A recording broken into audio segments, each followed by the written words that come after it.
Guys, चतुर्भुज batch के physics के लेक्चर की सीरीज में हम लोगों ने 2 लेक्चर पढ़ लिया था और ये तीसरा लेक्चर होने वाला है। उन 2 लेक्चर्स में हम लोगों ने आवेश के बारे में सीखा था। फर्स्ट लेक्चर तो अपना इंट्रोडक्शन था एंड सेकंड लेक्चर में हम लोगों ने आवेश के बारे में सीखा था कि इलेक्ट्रिक चार्ज विद्युत आवेश होता क्या है। तो वहां पर हमने आवेश के बारे में सीख लिया था, आवेश के टाइप्स डिस्कस कर लिए थे एंड आवेश के यूनिट्स के बारे में डिस्कस किए थे। आवेश का एसआई यूनिट में मात्रक क्या होगा, एमकेएस में क्या होगा एंड सीजीएस में क्या होगा। ऐसे काफी चीजें हम लोगों ने डिस्कस किया हुआ था। तो जो पॉइंट्स बचे हुए हैं हम इस लेक्चर में डिस्कस करने वाले हैं। Okay, let's start.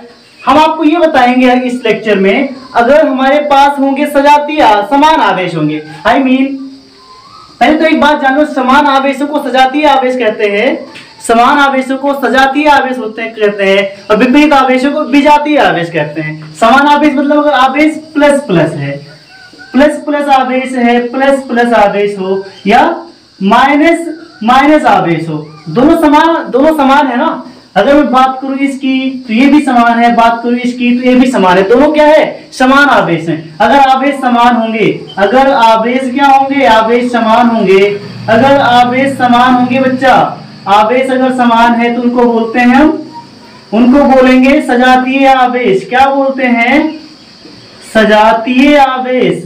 ठीक है ना, कैसा आवेश होगा ये, सजातीय आवेश। कोई पूछे सजातीय आवेश क्या होता है, कभी बोर्ड में आए लिखने के लिए सजातीय आवेश क्या होते हैं, तो आपको लिखना है समान प्रकार के आवेश को ही सजातीय आवेश कहते हैं। चाहे वहां पर प्लस प्लस का एग्जांपल दिखा देना या माइनस माइनस का एग्जांपल दिखा देना। दूसरी बात आती है, अगर मैं लिखूं माइनस या मैं लिखूं प्लस, अगर मैं लिखूं प्लस या लिखूं मैं माइनस, ये ग्रुप ये बना, एक ग्रुप ये बना, तो ये क्या बना रहे हैं, ये क्या बना रहे हैं, यहाँ पर समान आवेश नहीं है, विपरीत। इसमें भी माइनस है, ये प्लस है, विपरीत आवेश है ना। विपरीत आवेश को बोलते हैं विजातीय आवेश। क्या बोलेंगे, विजातीय आवेश। क्या, कौन सा आवेश, कौन सा आवेश, विजातीय आवेश बोलेंगे बच्चा। आई थिंक आप बात को समझ रहे हो कि सजातीय क्या होगा, विजातीय क्या होगा। सजातीय मतलब समान जात, समान गुण, समान प्रकार का। विजातीय मतलब डिफरेंट प्रॉपर्टी वाला, जिसकी जाति समान ना हो, जो जिसके गुणधर्म अलग हो। तो प्लस माइनस में प्लस का गुणधर्म अलग होता है, माइनस का अलग होता है। सजातीय में प्लस प्लस का एक ही जैसा रहेगा, माइनस माइनस क्या है, माइनस माइनस एक समान है, प्लस प्लस एक समान, इसलिए सजातीय हो गया। प्लस माइनस अलग अलग है इसलिए विजातीय हो गए। अब हम देखेंगे जो समान आवेश होते हैं, जो समान आवेश होते हैं उनमें क्या होगा, उनमें होगा रिपल्सन। सजातीय आवेशों में रिपल्सन होता है, ये बात आपको याद रखनी है। इसी में एक पॉइंट आगे बढ़ाओ, ऐसे लिखना है हमें ट्रिक से याद करना है, बहुत ज्यादा लिखना नहीं, लिखना कम है, याद ज्यादा करना है, समझना ज्यादा है। सजातीय आवेशों में क्या होगा, रिपल्सन। रिपल्सन बोले तो प्रतिकर्षण होता है सजातीय आवेशों में बच्चा। अगर आवेश सजातीय है तो क्या होगा, प्रतिकर्षण होगा, प्रतिकर्षण होगा। समझ में आई बात, सजातीय आवेशों में होता है प्रतिकर्षण। मतलब अगर एक ऑब्जेक्ट ऐसे है, ये भी पॉजिटिव है, ये भी एक ऑब्जेक्ट है पॉजिटिव है, तो दोनों क्या होंगे, दोनों क्या करेंगे, एक दूसरे को दूर भगाएंगे। दोनों पर एक दूसरे के बाहर की तरफ फोर्स लगेगा, दोनों एक दूसरे को बाहर धकेलेंगे। ये इसको भगाएगा, ये इसको भगाएगा, दोनों एक दूसरे को दूर भगाएंगे। इसका मतलब प्रतिकर्षण हो रहा है, रिपल्सन हो रहा है। बट अगर हम बात करते हैं सब विजातीय की, किसकी बात करेंगे, विजातीय की बात करेंगे। अगर हम बात करते हैं बच्चे विजातीय की, तब देखते हैं क्या होता है। देखें, आप कहो तो देखें भाई, आपकी कोचिंग, आपका चैनल, आपकी मर्जी, देखते हैं। देखो भाई, विजातीय आवेश होगा तब क्या होगा, लेट्स फिर से यहाँ पर एक तीर बनाओ और लिखो, विजातीय आवेश में क्या होता है, अट्रैक्शन होता है। क्या होता है, अट्रैक्शन। चिपकेंगे, पास आएंगे, ठीक है ना। क्या होगा, अट्रैक्शन। क्या होगा बच्चा, अट्रैक्शन होता है, अट्रैक्शन बोले तो आकर्षण होगा। यहाँ पे क्या होगा, आकर्षण होगा। कौन सा कर्षण होगा बच्चा, आकर्षण होगा। आई थिंक आपको बात समझ में आई। अब देखो क्या करेंगे, मान लो हमारे पास 2 आवेश है, फिर से हमारे पास सपोज 2 आवेश है, एक माइनस है, एक प्लस है, एक माइनस है, एक प्लस है। अब क्या होगा, दोनों क्या है, दोनों विजातीय हैं, दोनों विपरीत है, आई मीन अपोजिट चार्जेस हैं, तो क्या होगा, तब देखो क्या होगा, ये एक दूसरे की तरफ खींचेंगे, अंदर की तरफ फोर्स लगेगा। कैसा फोर्स लगेगा, अंदर की तरफ। यहाँ पर कौन सा बल काम करेगा, आकर्षण बल। कौन सा बल लगा रहे हैं, ये आकर्षण बल काम करता है। और यहाँ पर प्रतिकर्षण, कौन सा, प्रतिकर्षण। यहाँ पर आकर्षण है और यहाँ पर प्रतिकर्षण है। कुछ चीजें और समझो, फिर से देखते हैं। अगर हमारे पास क्या है, हमारे पास एक माइनस माइनस चार्ज है, क्या है हमारे पास, माइनस माइनस चार्ज है, तो क्या हो, ऐसे बनाओ, हमारे पास क्या है, इधर माइनस चार्ज है और इधर माइनस चार्ज है, तो क्या होगा, आवेश कैसे हैं, आवेश समान है, सजाती हैं, हमने बताया था सजाती आवेश में क्या होता है, प्रतिकर्षण। इसका मतलब इनके बीच में क्या होगा, ये दूर भगेंगे, इन पर फोर्स कहाँ लगेगा, बाहर की तरफ फोर्स लगेगा, मतलब इनके बीच में क्या होगा, प्रतिकर्षण होगा, बाहर की ओर फोर्स लगेगा। क्या हो रहा है, प्रतिकर्षण होगा बच्चा। क्या हो, कौन सा कर्षण होगा, प्रतिकर्षण होगा। अगर आगे देखो, अगर मैं यहां पर कर दूं प्लस माइनस कर दूं, क्या कर दूं, फिर और देख लो, ऐसे देख लो, थोड़ा सा और देखते हैं। सपोज यहाँ पर प्लस है, यहाँ पर भी प्लस है, दोनों आवेश कैसे हुए, दोनों आवेश कैसे हुए, दोनों आवेश समान हुए। अगेन यहाँ पर क्या होगा, क्या होगा, क्या होगा, यहाँ पर भी होगा प्रतिकर्षण, यहाँ पर भी होगा प्रतिकर्षण। आई थिंक आप बात को समझ रहे हो, बात को समझ रहे हो, ठीक है ना।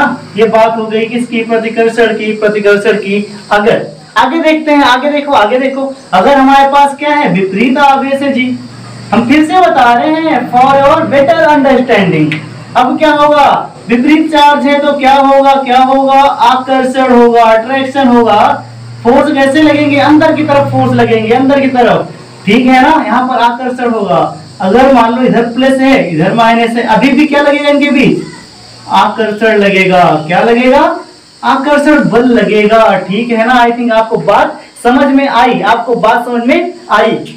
हमने आज ये सीखा, सजातीय आवेश होंगे तो उनमें प्रतिकर्षण होगा, विजातीय आवेश होंगे तो उनमें आकर्षण होगा। आई थिंक आपको बात समझ में आई। अगर आपको बात समझ में आई, आप स्क्रीनशॉट लेना चाहते हो तो स्क्रीनशॉट लो, फिर हम आगे बढ़ते हैं। हाँ, तो हम आगे देखेंगे, जब हम किसी वस्तु को दूसरी वस्तु से रगड़ते हैं तो दोनों वस्तुओं पर विपरीत आवेश उत्पन्न होता है। अगर मैं विपरीत आवेश मतलब एक प्लस आवेश होता है और एक माइनस आवेश होता है, एक धनात्मक आवेश होता है और एक ऋणात्मक आवेश होता है। हमने क्या बोला, जब हम दो वस्तुओं को रगड़ते हैं, मान लो एक वस्तु ये है, एक वस्तु ये है, हमने क्या किया, इनको रगड़ा। जब मैं इनको ऐसे रगड़ूंगा, रब करूंगा, तो मैंने क्या बोला, दोनों वस्तुओं पर विपरीत आवेश उत्पन्न होगा। कौन सा आवेश उत्पन्न होगा, कौन सा विपरीत आवेश उत्पन्न होगा। एक पर अगर धन आवेश उत्पन्न होगा तो दूसरे पर ऋण आवेश उत्पन्न होगा। बच्चा क्या बोला, क्या बोला, क्या बोला मैंने, अगर एक पर धन आवेश उत्पन्न होगा, एक पर धन आवेश उत्पन्न होगा तो दूसरे पर ऋण आवेश उत्पन्न होगा। आई मीन मैं फिर से बता रहा हूं, जब दो वस्तुओं को एक दूसरे पर रगड़ा जाता है, जब दो वस्तुओं को एक दूसरे पर रगड़ा जाता है तो दोनों वस्तुओं पर विपरीत आवेश उत्पन्न होते हैं, दोनों वस्तुओं पर विपरीत आवेश उत्पन्न होते हैं। अगर एक पर धन आवेश उत्पन्न होगा तो दूसरे पर ऋण आवेश उत्पन्न होगा। समझ में आई बात। और बात इसके और एक बात जो माइंड करने वाली है, तथा ये तो हमें पता चल गया, दोनों पर विपरीत आवेश उत्पन्न होंगे, एक पर प्लस होगा तो एक पर माइनस, तथा उत्पन्न होने वाले आवेशों की संख्या भी दोनों में बराबर होगी। अगर इस पर प्लस 2 आवेश उत्पन्न हुआ है तो इस पर माइनस 2 आवेश उत्पन्न हुआ। आई थिंक आपको बात समझ में आई। मैंने सपोज फिर से मैंने इसको रगड़ा, इस पर कितना, इस पर प्लस 3 आवेश उत्पन्न हुआ। हमने इसको रगड़ा तो आपको जितना तो पता चला, जब भी रगड़ेंगे दो वस्तुओं को, एक पर धन आवेश उत्पन्न होगा तो एक पर ऋण आवेश उत्पन्न होगा, एक पर धन आवेश उत्पन्न होगा तो एक पर ऋण आवेश उत्पन्न होगा। अगर मैंने बोला इस पर प्लस 3 धन आवेश उत्पन्न हुआ, मैंने बोला इस पर अगर प्लस 3 धन आवेश उत्पन्न हुआ तो इस पर माइनस 3 धन आवेश उत्पन्न होगा, ठीक है ना। अगर इस पर प्लस 3 धन आवेश उत्पन्न हुआ है तो इस पर माइनस 3 ऋण आवेश उत्पन्न होगा। मतलब जितना धन आवेश उत्पन्न होगा उतना ही ऋण आवेश उत्पन्न होगा। समझ में आई बात, समझ में आई बात। सपोज करो हमारे पास क्या था, मेरे पास दो ऑब्जेक्ट था, मेरे पास 2 ऑब्जेक्ट था, ऑब्जेक्ट नंबर 1, ऑब्जेक्ट नंबर 2। हमने इनके बीच में क्या किया, इनको रगड़ा, इनको क्या किया, फ्रिक्शन दिया, घर्षण दिया। इनके बीच में क्या दिया, घर्षण दिया, मतलब इनको हमने रगड़ा। जब भी हम इनको रगड़ेंगे, जब भी इनके बीच में फ्रिक्शन देंगे, तो क्या होगा, एक पर धन चार्ज आएगा। मैंने तो बोल दिया कि प्लस ए वाले पर दो चार्ज प्लस दो चार्ज आ गया, तो बेटा बी वाली जो वस्तु होगी, बी वाली वस्तु होगी, उस पर भी दो नेगेटिव चार्ज आएगा। यही बात समझ में आई बात। जब हम दो वस्तुओं को रगड़ते हैं, मैंने लिखा भी है, जब दो वस्तुएं परस्पर रगड़ी जाती है तो दोनों वस्तुओं पर एक साथ विपरीत आवेश उत्पन्न होता है। मतलब इस पर धन आवेश उत्पन्न हुआ तो इस पर ऋण आवेश उत्पन्न हुआ, इस पर धन आवेश उत्पन्न हुआ तो इस पर ऋण आवेश उत्पन्न हुआ, तथा उत्पन्न हुए आवेशों की मात्राएं भी समान होंगी। समझ में आई बात। उत्पन्न हुए आवेशों की मात्राएं भी समान होंगी। अगर इस पर दो आवेश धन उत्पन्न हुआ है तो इस पर दो आवेश ऋण उत्पन्न हुआ। इस पर अगर 10 धन आवेश उत्पन्न हुआ होता तो इस पर 10 ऋण आवेश भी उत्पन्न होता। आई थिंक आपको बात समझ में आई, समझ में आई। हम लोगों ने फर्स्ट लेक्चर में पढ़ा था, जब हम कांच की छड़ को किससे रगड़ रहे थे, रेशम से रगड़ रहे थे। मैं आज बता रहा हूँ वो कॉन्सेप्ट थोड़ा सा और क्लियर कर दे रहा हूँ। जब हम कांच की छड़ को किससे रगड़ते हैं, जब हम कांच की छड़, ये क्या है, कांच की छड़ है, क्या है बच्चा, कांच की छड़। जब हम कांच की छड़ को रेशम, ये सपोज कर लो रेशम है, ये क्या है, रेशम।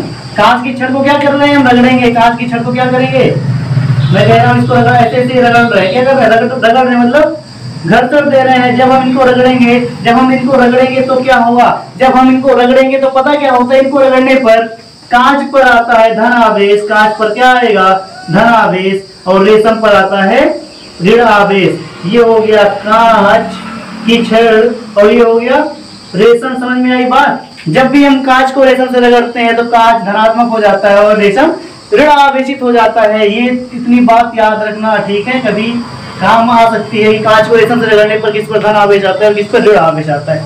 एक दूसरी बात, हमने बिल्ली की खाल से भी रगड़ा था।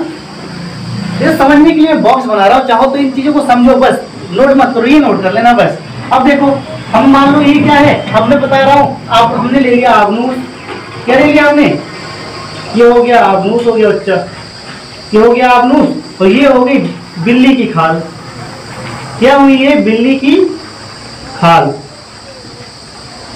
अब हम क्या करेंगे, हम फिर से इनको क्या करेंगे, रगड़ेंगे, आपस में क्या करेंगे, इनको रगड़ेंगे। मतलब क्या करेंगे, इनके बीच में घर्षण देंगे। रगड़ना मतलब घर्षण होता है ना, रगड़ना मतलब घर्षण होता है। हमने इनको रगड़ा तो पता क्या हुआ, अब आपने आबनूस की छड़ ऋण आवेशित हो जाएगी और बिल्ली की छड़, सॉरी, आबनूस ऋण आवेशित हो जाएगा और बिल्ली धन आवेशित। और एक बात याद रखना, जितना जैसे यहाँ पर एक धनावेश आया तो इस पर एक ऋणावेश आया ना, यहाँ पर भी जितना धनावेश आएगा उतना ही ऋणावेश आएगा। हमें नहीं पता कितना आएगा, लेकिन जितना धनावेश इस पर होगा उतना ही ऋणावेश इस पर होगा। यहाँ पर आबनूस की जो छड़ होगी, आबनूस जो होगा बच्चा, आबनूस हो जाएगा ऋण आवेशित। आबनूस क्या हो जाएगा, ऋण आवेशित हो जाएगा आबनूस। एंड जो बिल्ली की खाल है, आई मीन बिल्ली, जो बिल्ली की खाल है वो हो जाएगी धन आवेशित। बिल्ली की खाल धन आवेशित हो गई और आबनूस ऋण आवेशित हो गया। ठीक है बात। और धन और ऋण आवेश के बारे में सबसे पहले बेंजामिन फ्रैंकलिन ने बताया था। ये बात मैं फिर से बता रहा हूँ, नोट कर लेना। धन और ऋण आवेशों के बारे में सबसे पहले बेंजामिन फ्रैंकलिन ने बताया था। ठीक है ना। आई थिंक आपको ये बात समझ में आई कि जब हम दो वस्तुओं को रगड़ेंगे तो एक दूसरे पर समान मात्रा में विपरीत आवेश उत्पन्न होगा। ठीक है, एक दूसरे पर समान मात्रा में विपरीत आवेश उत्पन्न होगा। अगर एक पर +3 आवेश उत्पन्न हुआ है तो दूसरे पर -3 आवेश उत्पन्न होगा। एक पर +5 आवेश उत्पन्न हुआ है तो दूसरे पर -5 उत्पन्न होगा। एक पर +8 आवेश उत्पन्न हुआ है तो दूसरे पर -8 आवेश उत्पन्न होगा। अगर अभी भी नहीं आया हो समझ, तो मैं हूं ना, मैं फिर समझाऊंगा, मैं आगे भी समझाऊंगा। आगे देखो, फिर से देखो। जब हम बात करते हैं सोडियम की बात करते हैं, NaCl जानते हैं ना, क्लोरीन, नमक की बात करते हैं। यहाँ पर क्या होता है, जब सोडियम क्या कर रहा है, एक इलेक्ट्रॉन देता है किसको, क्लोरीन को। सोडियम क्या करता है, क्लोरीन को इलेक्ट्रॉन देता है। ऐसे क्लोरीन को सोडियम ने एक इलेक्ट्रॉन दिया। क्या किया, सोडियम ने क्लोरीन को क्या दिया, इलेक्ट्रॉन दिया। सोडियम क्या करता है, क्लोरीन को इलेक्ट्रॉन देता है। तो क्या होगा, सोडियम ने एक इलेक्ट्रॉन दिया, इसका मतलब सोडियम पर एक धनायन बनेगा, और क्लोरीन ने एक इलेक्ट्रॉन लिया, इसका मतलब क्लोरीन पर एक ऋणायन बनेगा। फिर से हमने क्या बोला, NaCl है, नमक होता है, सोडियम क्लोराइड। सोडियम ने एक इलेक्ट्रॉन क्लोरीन को दिया। ये सब बातें आप जानते हो, बस मैं समझा रहा हूँ। सोडियम ने क्लोरीन को एक इलेक्ट्रॉन दिया, इसका मतलब सोडियम ने एक इलेक्ट्रॉन दिया, इसका मतलब सोडियम पर एक धनायन बनेगा, और सोडियम पर एक धनायन बना, इसका मतलब क्लोरीन पर एक ऋणायन बनेगा। ठीक है ना। मीन्स जो आवेश होंगे हमेशा समान मात्रा में तथा विपरीत आवेश उत्पन्न होंगे। आई थिंक आपको बात समझ में आई। मिलते हैं नेक्स्ट लेक्चर में आवेश के कुछ नए कॉन्सेप्ट के साथ में। तब तक के लिए आप हमारा वीडियो देखते रहो, नोट्स बनाते रहो एंड प्रिपरेशन करते रहो अभी से फॉर बोर्ड एग्जाम। मिलते हैं नेक्स्ट लेक्चर।